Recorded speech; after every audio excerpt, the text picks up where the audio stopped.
brains! You are powerless here. Tamil வணக்கம். Iran மூன்றாவது கப்பல் மீதும் தாக்குதலை நடத்தியது. 2 கப்பல்களை பறிமுதல் செய்திருக்கின்றது.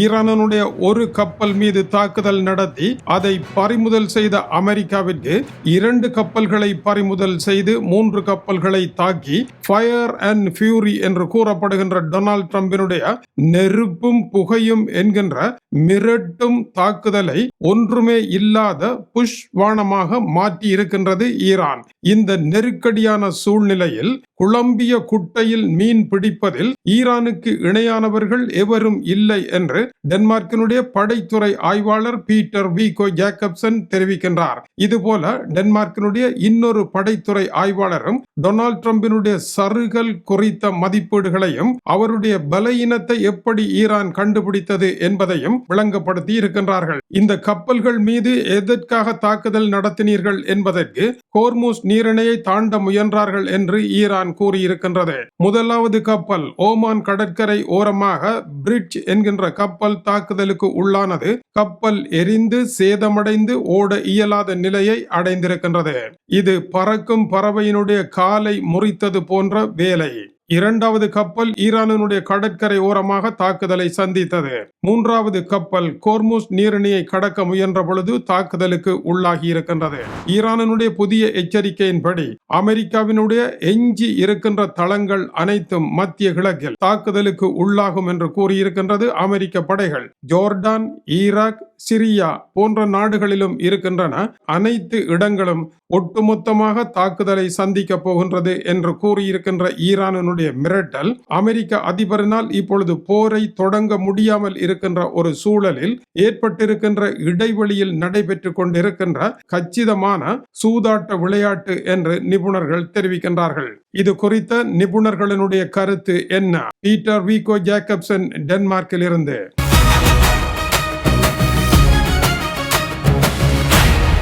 டென்மார்க்கினுடைய படைத்துறை ஆய்வாளர் பீட்டர் வீகோ ஜேக்கப்சன் கூறுகின்ற பொழுது பேச்சுக்கள் முறிவடைந்து விட்டன.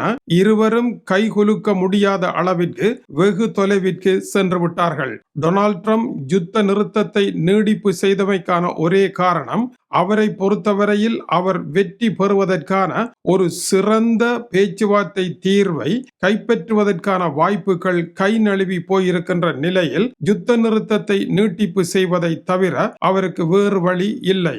போரொன்றை தொடங்கினால் ஈரானை விட அமெரிக்கர்களே மிகப்பெரிய பாதிப்பை சந்திப்பார்கள் என்ற கள நிலவரம் இருப்பதனால் அமெரிக்காவினால் போரை தொடங்க முடியவில்லை.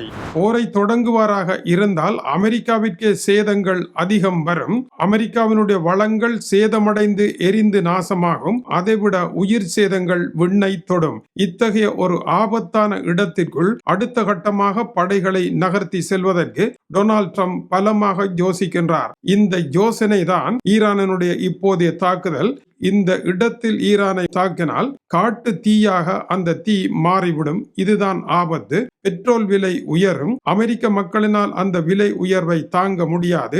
ஈரானுக்கு இப்பொழுது தலைக்கு மேல் வெள்ளம் போய்விட்டது. இனி சாணென்ன முளமென்ன என்கின்ற நிலைக்கு வந்த காரணத்தினால் அவர்களுக்கு எதுவுமே பிரச்சனை இல்லை என்ற இடத்தை அடைந்திருக்கின்றார்கள். அமெரிக்காவிற்கு எல்லாமே பிரச்சனை என்கின்ற இடத்தில் இருப்பதனால் போரை தொடங்க முடியாமல் இருக்கின்றது. ஈரானியர்கள் இந்த சூழ்நிலையை தமக்கு சாதகமாக பயன்படுத்துகின்றார்கள். அவர்கள் இப்படி சூழ்நிலையை சாதகமாக பயன்படுத்துவதில் 2010 ஆண்டில் இருந்தே வல்லவர்களாகவே இருந்து வருகின்றார்கள். அதனுடைய உச்சக்கட்டம் இதுவாகத்தான் இருக்கின்றது. மேலும் ஈரானை பொறுத்தவரையில் இனி பேசுவதற்கு எதுவும் இல்லை, அவர்களிடம் கொடுப்பதற்கும் எதுவும் இல்லை என்பது டொனால்ட் ட்ரம்ப் அறியாத விடயமாக இருக்கின்றது. இந்த நிலையில் கோர்முஸ் நீரிணையை மூடுவதும் அமெரிக்கா மீது தாக்குதலை நடத்துவதையும் தவிர ஈரானுடைய துருப்புச் சீட்டில் வேறு வழிகள் இல்லை. ஆனால் கஷ்டமான சூழ்நிலையை எப்படி பயன்படுத்தி அதை தங்களுக்கு சாதகமாக மடை மாற்ற வேண்டும் என்பதில் அமெரிக்க நிபுணர்களை விட ஈரானினுடைய ராஜதந்திர நிபுணர்கள் மிகுந்த திறமைசாலிகளாக இருக்கின்றார்கள். இதை சரியாக மதிப்பிட வேண்டுமாக இருந்தால் அமெரிக்க அதிபர் இந்த இடத்தில் சரியான முறையில் ஆட்டத்தை ஆடவில்லை என்பதனால் அவருடைய செல்வாக்கு படு பாதாளத்தில் சரிந்து 56.7% அமெரிக்கர்கள் டொனால்ட் ட்ரம்பை இப்பொழுது வெறுக்கின்ற நிலை வந்திருக்கிறது. ஆரம்பித்திருக்கின்றது. அடுத்த டென்மார்க்கினுடைய படைத்துறை ஆய்வாளர் ராஸ்முஸ் சின்டிங் சுனகோட் கூறுகின்ற பொழுது, ஃபயர் அண்ட் ஃபியூரி, நெருப்பும் புகையும் ஏறத்தாழ பிசுபிசுத்து விட்டது. டொனால்ட் ட்ரம்பினுடைய ராஜதந்திரம் எவ்வாறு சறுக்கியது என்று அவர் கூறுகின்ற பொழுது, டொனால்ட் ட்ரம்பை பொறுத்த வரையில் ஒரு கர்ஜிக்கும் சிங்கம் போல கர்ஜித்து பகைவரை விரட்டி அடித்து வெற்றியை பெறுவது அவருடைய குணம். ஆனால் ஈரானுக்கு அது தெரிந்துவிட்டது. டொனால்ட் ட்ரம்ப் தன்னுடைய கர்ஜனையை இங்கு மட்டும் அல்ல, பல இடங்களில் கர்ஜித்து எதையும் செய்யாமல் விட்ட காரணத்தினால் குரைக்கும் நாய் கடிக்காது என்கின்ற தமிழ் பழமொழியை போல இருப்பதை ஈரானியர்கள் சரியாக கண்டுபிடித்து டொனால்ட் ட்ரம்பிற்கு சரியான பாடத்தை படிப்பிக்க ஆரம்பித்திருக்கின்றார்கள். பனங்காட்டு நரி சலசலப்புக்கு அஞ்சாது என்பது போல டொனால்ட் ட்ரம்பினுடைய சலசலப்பிற்கு அவர்கள் அஞ்சவில்லை.